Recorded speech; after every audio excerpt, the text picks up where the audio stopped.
Isusulong pa rin ni Senador Chis Escudero ang pagpapatuloy ng investigasyon ng Senado kaugnay ng pork barrel scam. Samantala, tanggapan ni Senador Jinggoy Estrada ang pagbibitiw ng isang staff na sangkot sa anomalya. Narito ang ulat ni Bianca Piedad. Isa sa 38 kinasuhan ng Department of Justice at National Bureau of Investigation sa Ombudsman ang kumpirmadong nagbitiw na sa katungkulan.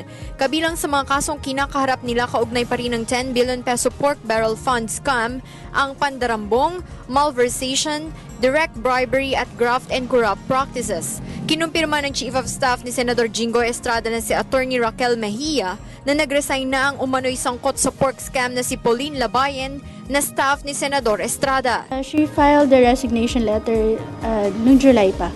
After I think the series that came out from the newspaper, she filed the resignation letter. Did she state any reason, ma'am? No.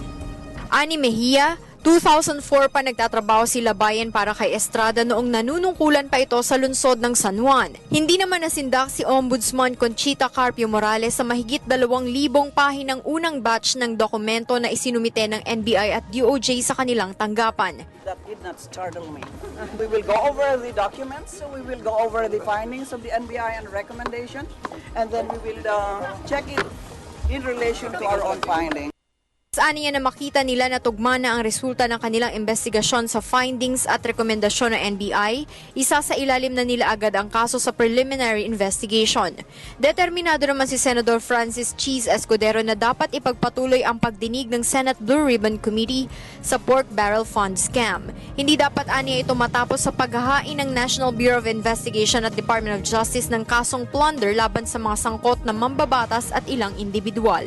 Ang pagdinig lamang sa Senado ang tanging venue para mapanood, makita at mapakinggan ng ating mga kababayan yung buong kaganapan kaugnay nitong PDAF investigation at scam.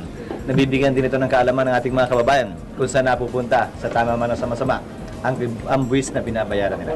Ayon kay Escudero, kulang pa ang impormasyon na narinig nila dahil tumuon lamang ang investigasyon ng Blue Ribbon sa 8 non-government organization ni Napoles, gayong may 82 NGO aniya ang binabanggit.